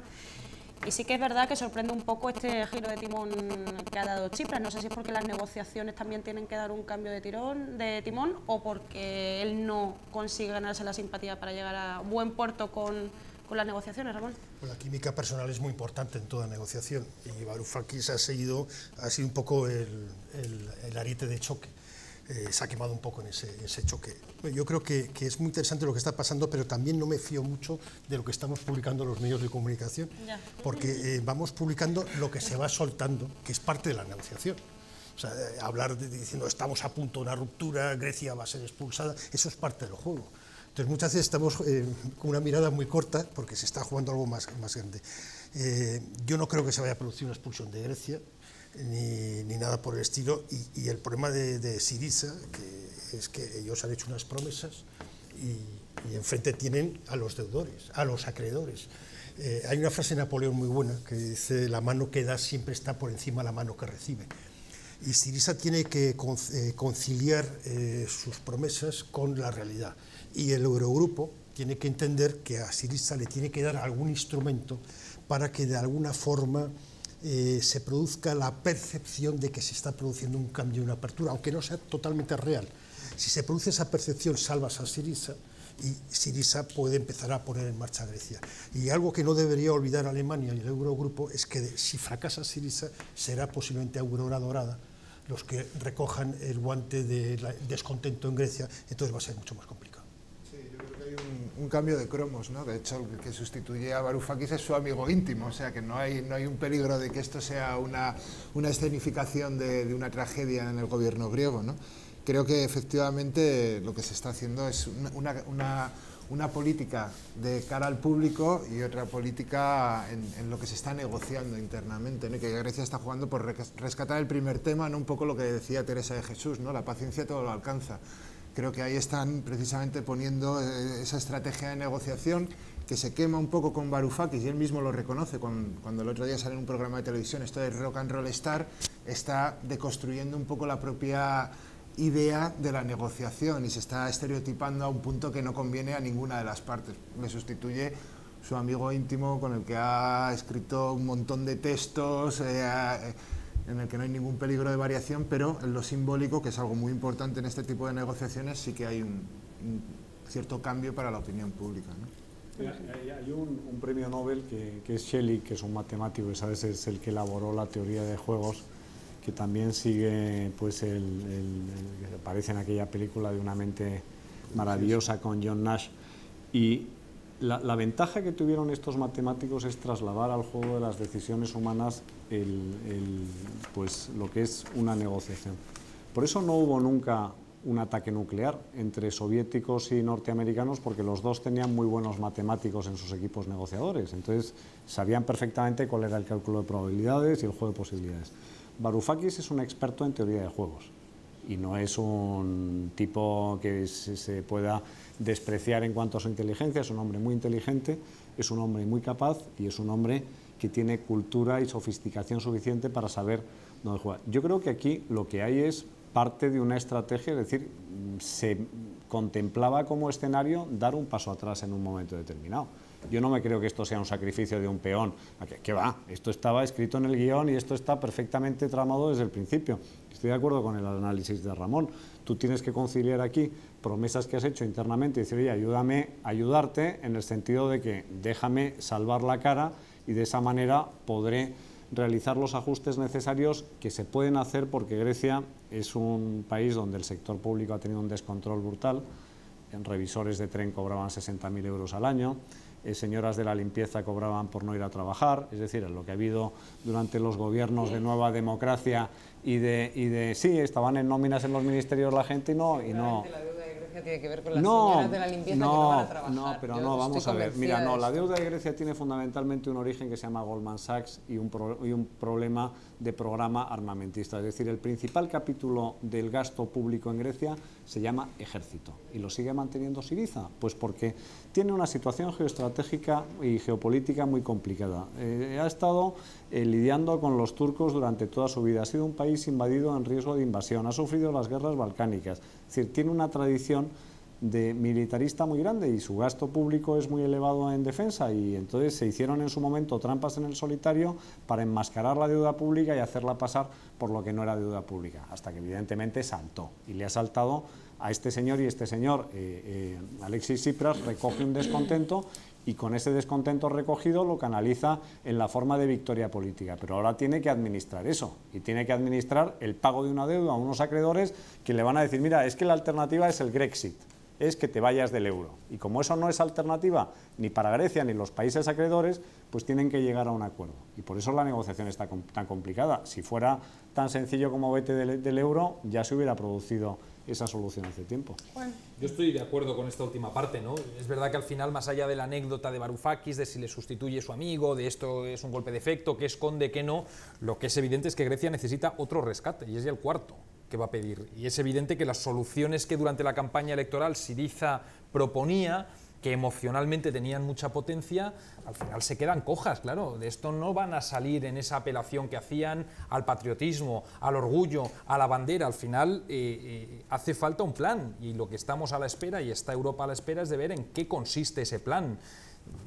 La política real es mucho más compleja que lo que en la campaña electoral Syriza trasladó, y ahora lo están viendo los griegos, y lo que algunas fuerzas en España hacen. Y hay un cambio. El cambio es que antes se obedecía, sin más, y ahora por lo menos se discute. Vamos a ver en qué queda la discusión. Mucha de la gente que ha votado a Syriza, mucha gente bueno, veremos en qué queda la discusión, porque al final es verdad que no iba a cumplir las promesas, pero lo que necesitas es un cambio, lo que necesitas es pasar del pesimismo absoluto. Me suena al PP lo que acabas de decir. No, lo de saber que no se van a cumplir las promesas. Lo que he estado escuchando a muchos de los votantes griegos que decían que no sabían, y la señora famosa que salió en aquel programa de televisión afeando a los de Nueva Democracia decía es un tipo limpio, es nuevo, no está contaminado.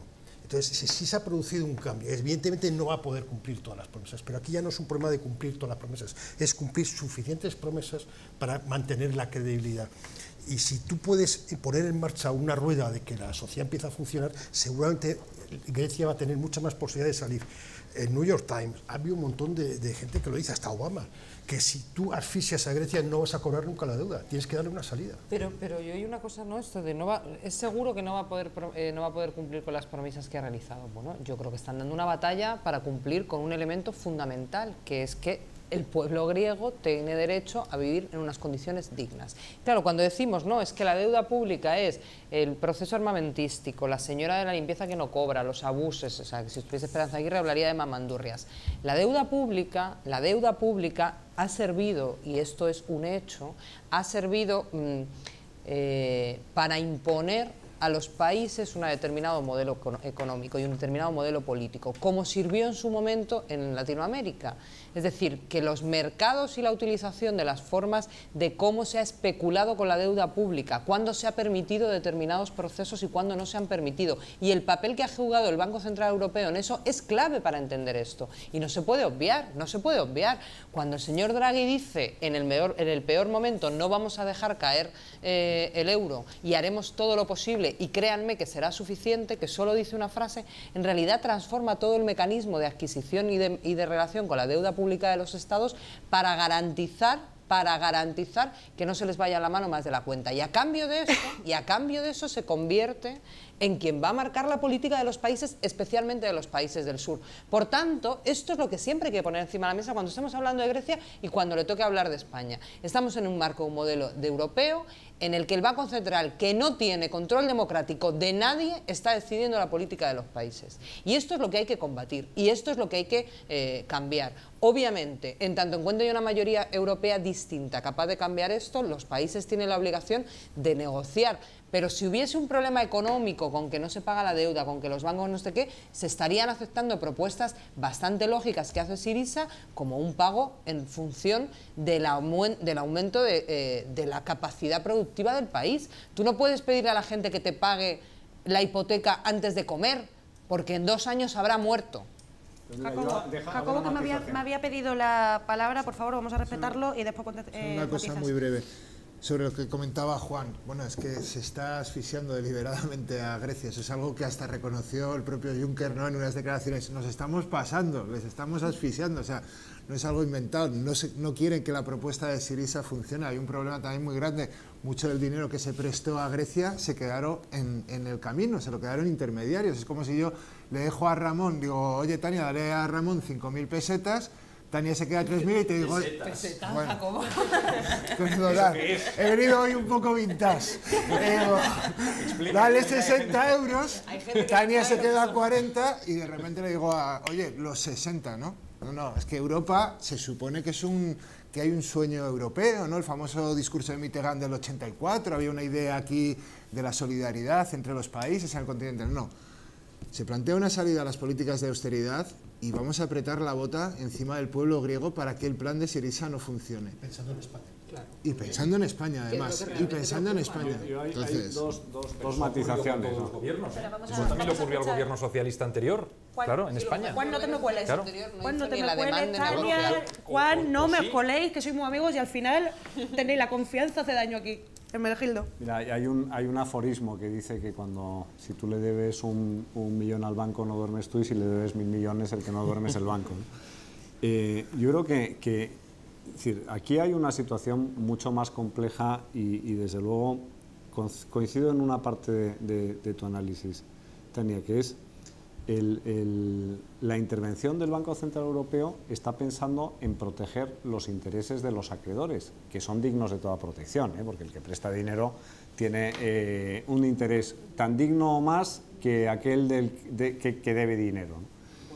Sobre todo cuando te has endeudado de una manera irresponsable durante muchos gobiernos. Te lo decía antes, no el responsable del endeudamiento, el responsable con la deuda pública que hacen los bancos. Ahora déjame que entre en eso ahora.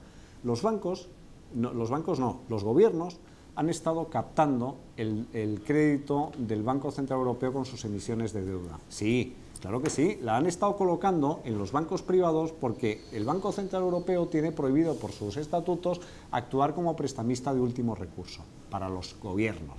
Entonces lo que hace es decir, abre una barra, que sean los bancos los que te presten el dinero, tú haces emisiones de deuda y con esa quantitative easing QE ilimitada o barra libre monetaria, lo que tú haces es prestarle dinero a los gobiernos. A mí, y cuando se especula para que sube o baja la prima en función de lo que vamos vamos a invertir, olvídate de la especulación. ¿quién gana? Espérate un momento. Es una pregunta sencilla. En esos movimientos de dinero del Banco Central, que en lugar de prestar a los estados un dinero que es del conjunto de los estados porque es de donde tiene tal, en vez de hacer ese recorrido, que pase por los bancos y que eso permita que en los mercados secundarios de deuda haya gente ganando dinero con las emisiones de unos y otros países, ¿quién gana? ¿Quién gana en eso? La gente que participa en los mercados financieros que aseguran liquidez. Mira, yo te digo una cosa. O sea, que hay unos señores jugando a la lotería ahí o a la ruleta rusa con la deuda pública. Ahora te respondo a la ruleta rusa y a la lotería, etcétera, y hacemos todas las caricaturas que quieras de los juegos de azar con los instrumentos financieros. Mira, hay una cosa que es muy elemental. Cada vez que hay un anuncio de emisión de deuda pública, es una pésima noticia para los ciudadanos, porque eso significa endeudamiento de las generaciones futuras. La deuda pública hoy se traduce en impuestos mañana. Entonces, tú tienes que saber que cuando se congratula el secretario de Estado, el director del Tesoro, el ministro de Hacienda, hemos conseguido colocar 3.000 millones esta semana a un diferencial del 0, no sé cuántos, incluso ya hablando en algunos casos de la deuda alemana, por ejemplo, con tipos de interés negativo, ¿no? Que ya resulta que encima te cuesta dinero prestarles dinero, por así decir, por la perspectiva. Cuando se produce esa situación de emisiones de deuda, lo que tú estás haciendo es empobrecer el país, por mucho que te estés endeudando a tipos bajos. Y los diferenciales los marca el Banco Central Europeo y los marca la percepción que tiene el mercado sobre cuál es la capacidad de un país para pagar sus deudas en un momento determinado. Si España tiene una prima de riesgo de 100 puntos básicos, no es por casualidad respecto a que Grecia la tenga en 2.700 puntos básicos, porque la percepción que hay de que Grecia va a ahorrar sus deudas es muchísimo menor a que España va a ahorrar sus deudas. Que la gente lo entienda, la percepción sobre el riesgo que corre un banco comprando deuda pública es una percepción que se calcula sacando el dedo y mirando el viento, ¿o cómo se calcula? Hay unos modelos económicos y unos modelos matemáticos y hay unos analistas que lo fijan. Hay unos analistas que lo fijan y que lo hacen público y que eso depende del precio de la deuda pública y que por tanto varía. En un mercado tan Pero si es la base de la crisis económica, que se manipuló todo el mercado. Que no, señor, que en un mercado tan atomizado tú no puedes manipular los tipos de interés, un solo agente. Los tipos de interés no, pero la valoración de la deuda sí. Hay bancos que han tenido que pagar una cantidad. En casos muy específicos, con el LIBOR, porque había un conciliábulo para fijar el LIBOR, que es distinto. Yo estoy hablando de los tipos de la deuda. O sea, que es una locura mía que haya gente que interviene en los mercados comprando sobre uno y no comprando sobre otro para hacer subir y bajar los precios y de ese diferencial sacar más dinero. Bueno, es una invención mía. Bueno, Hermenegildo, Tania, tenemos que ir y a mí me gustaría escuchar además Tania Sánchez Melero. Perdón. Me gustaría escuchar a Ramón. No tengo mucho más que añadir. Yo trabajé en 3 periódicos económicos. Estaba que se iba a meter y yo te quería meter, no me dejes ahora mal. No, yo trabajé en 3 periódicos económicos y salí igual que entré. Sin tener ni idea. Incluso un subdirector un día le pregunté que era un broker y fue a mirarlo en un diccionario. O sea que es algo bastante extendido. No, yo creo que todos va a haber un acuerdo seguro. Es decir, lo que no sé es qué tipo de acuerdo. Yo miro el Financial Times, por ejemplo, y no les veo tan asustados. Sí han jugado con lo de Brexit y todo lo demás, pero no les veo tan asustados. Yo creo que estamos en proceso de una negociación y sin duda Grecia, el papel que ha tenido el ministro español de Guindos, está pensando en España. Ahora que las encuestas parece que se enfrían un poco con Podemos, igual empieza a funcionar mejor lo de Grecia, no lo sé. Yo creo que es legítimo que un gobierno como el de Syriza quiera cumplir alguna de las promesas, porque su credibilidad es fundamental para poder continuar. Esto creo que lo he citado ya, pero lo cité con Pablo Iglesias en el otro programa, con lo cual lo puedo repetir. Un coronel americano me contó una vez en Irak, un experto en contrainsurgencia, que los muros que pusieron en Irak, en Bagdad, no creaban más seguridad, pero creaban sensación de seguridad. Y cuando tú creas sensación de seguridad, se genera seguridad. Si tú creas en los griegos la sensación de que las cosas empiezan a ir mejor, aunque no haya nada objetivo para que lo piensen, las cosas empezarán a ir mejor. Y eso es algo que necesita Syriza. Y si la Troika, el Eurogrupo, fueran un poco inteligentes, algo le tienen que dar a Syriza. Porque yo repito, detrás de Syriza, si fracasa Syriza, va a venir a amenazarnos. Ramón, muchas gracias por venir. Buenas noches, te vamos a traer todo lo que podamos, porque a mí me encanta que estés aquí. Jacobo, Tania igual, Hermenegildo, Juan, muchísimas gracias a todos por participar.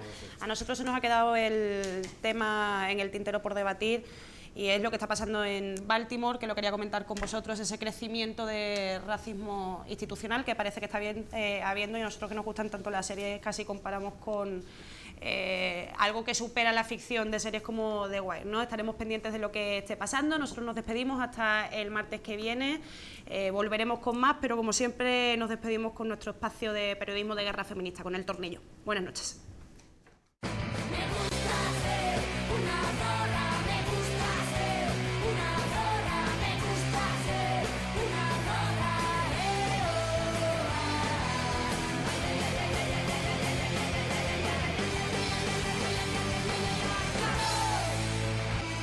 Bienvenidas al Tornillo, el microespacio feminista de La Tuerca. Hoy vamos a hablar de el Día de la Madre. Madrecita. Según la RAE, madre es hembra que ha parido. Así que madres adoptivas, madres lesbianas, iros buscando otro diccionario. Para celebrar este día tan especial, hemos rescatado de nuestros archivos un anuncio de una marca de refrescos que promueve ERES ilegales y que persigue sindicalistas en Colombia. Este anuncio recoge todos los elementos que componen lo que conocemos como una buena madre. Hola. Hola. Hola, mi amor. ¿Qué tal la entrevista? Lo de siempre, piden referencias. ¿Referencias? Vaya. Nací en el 86. Desde entonces todos le creamos unas ojeras que no oculta. Con la maternidad, tu cuerpo pasa de ser un objeto sexual, que es, como sabes, la principal aspiración que puede tener una mujer, a ser un recipiente de reproducción, con ojeras, estrías, pezones lechosos y flacideces, a veces imaginadas. Nunca, nadie más, va a pensar en sexo cuando te vea. Ella dice que son producto del amor. Será el motor de tu vida, incondicional, no correspondido, indestructible y eterno. El amor de madre es el único que supera el amor romántico. Tendrás siempre ganas de cuidar, excusarás cualquier comportamiento y te extasiarás en la sola contemplación de tu descendencia. Y si no, te sentirás una perra malvada y sin sentimientos que está podrida por dentro. Su carrera se ha basado en la persuasión. Me convenció de que las verduras me pondrían los ojos verdes. Esta es tu tarea. Cuidar y obedecer los deseos de tu descendencia son la función verdadera de tu vida. Cualquier otro trabajo que pretendas ejercer o cualquier otro proyecto en el que te intereses te convierten en una zorra desnaturalizada e incapaz para el amor. La llama sí está. Siempre está. Siempre tienes que estar. Y despertarte, y coger el teléfono, y tener una solución, y pagar la multa, y tener la culpa, y las pastillas, y las tiritas, y las palabras, y las ganas de escuchar que hagan falta. Por eso no me he convertido en el imbécil que podría llegar a ser. Si tu descendencia es imbécil, delincuente, obesa, drogadicta, infeliz, machista, diabética o mala persona, es solo tu culpa. Mala madre, que eres una mala madre. A veces gritas, sí. Pero ¿cómo no va a enfadarse alguien que lleva toda la vida comiéndose el filete con más nervios? Ahora eres la primera en levantarte y la última en acostarte. El trozo pequeño, la peor parte, la última silla, el huevo roto, el refresco caliente, la sopa fría, el helado derretido, el tiempo robado al sueño, el sueño nunca recuperado. Eso es lo que te toca. Y estás encantada, espero. Debería darle las gracias a mi padre por haberla elegido. Él te eligió y accedió a reproducirse contigo. Así que agradece tu suerte, que no eres como esas desgraciadas con las que nadie quiere aparearse, o esas raritas que tienen hijos solas, o esas insoportables a las que dejan y se quedan con los niños solo para joder. Yo creo que son buenas referencias, ¿no? Lo son. Quiero tenerla aquí. ¿Y usted? ¿Tiene referencias? Hoy os dejamos con una frase de Silvia Federici. El capitalismo ha obtenido y obtiene dinero de lo que las mujeres cocinamos, sonreímos y follamos. Hasta la próxima vez que nos dejen salir.